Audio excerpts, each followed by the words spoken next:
बात करने के लिए लॉगिन करें www.astrotak.com। नमस्कार, बहुत स्वागत है आपका। आप देख रहे हैं किस्मत कनेक्शन और मैं हूं आपके साथ शैलेंद्र पांडे। आज हम बात करेंगे नव दुर्गा के चौथे स्वरूप की और जानेंगे कि इनकी पूजा का विधान क्या है और इनसे किस तरह के वरदान प्राप्त होते हैं।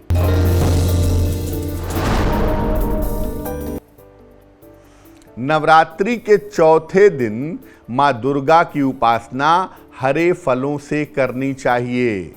अगर आप हरे फलों से मां दुर्गा की उपासना करेंगे तो आपका बुध ग्रह मजबूत होगा और आपकी बुद्धि प्रखर होगी। सबसे पहले जानते हैं कि नव दुर्गा का चौथा स्वरूप कौन सा है और इनकी महिमा क्या है।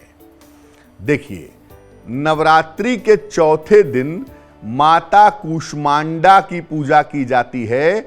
ये नव दुर्गा का चौथा स्वरूप हैं। अपनी हल्की हंसी के द्वारा ब्रह्मांड को उत्पन्न करने की वजह से इनका नाम कूष्मांडा हुआ। ये अनाहत चक्र को नियंत्रित करती हैं। माता की 8 भुजाएं भी हैं, अतः ये अष्टभुजा देवी के नाम से भी जानी जाती हैं। संस्कृत भाषा में कूष्मांड को कुम्हड़ कहते हैं, कुम्हड़ा कहते हैं और इन्हें कुम्हड़ा विशेष रूप से प्रिय है। ज्योतिष में इनका संबंध बुध नामक ग्रह से माना जाता है। इस बार माता कूष्मांडा की पूजा 16 अप्रैल को की जाएगी। अब ये जानते हैं कि कूष्मांडा माता के पूजा का विधान क्या है और इनकी पूजा से कैसे फायदे प्राप्त होते हैं।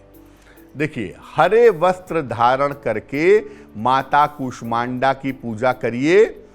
पूजा के दौरान माता को हरी इलायची, सौंफ या कुम्हड़ा अर्पित करिए। इसके बाद इनका मुख्य मंत्र है ओम कूष्मांडा दैव्ये नमः। इस मंत्र का जप करिए। चाहें तो नवार्ण मंत्र का या दुर्गा सप्तशती का पाठ भी कर सकते हैं। अब ये जानते हैं कि नवरात्रि के चौथे दिन कौन से विशेष प्रयोग कर सकते हैं।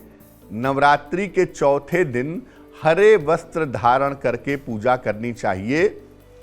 हल्की सुगंध लगा करके अगर आप साधना करें तो बहुत अच्छा होगा।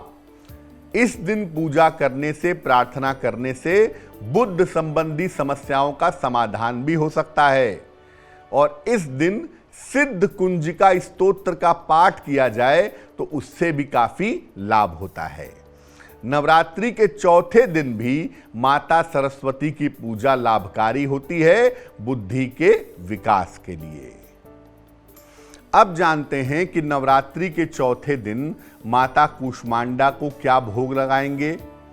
देखिए, नवरात्रि के चौथे दिन माता को मालपुए का भोग लगाइए। मालपुआ एक तरह से मिठाई है, एक तरह का विशेष पकवान है। इसको बना करके सात्विक रूप से घर में इसका भोग लगाइए। इसके बाद इसे प्रसाद के रूप में सबको बांटिए। जो समस्या इस समय जीवन में चली आ रही है उस समस्या का समाधान होगा। जीवन में चली आ रही समस्या दूर होगी।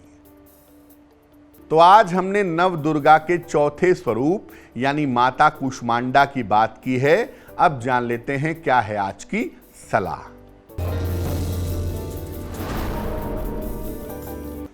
काम करने के स्थान पर भगवान गणेश, माता लक्ष्मी और माता सरस्वती तीनों का चित्र रखिए।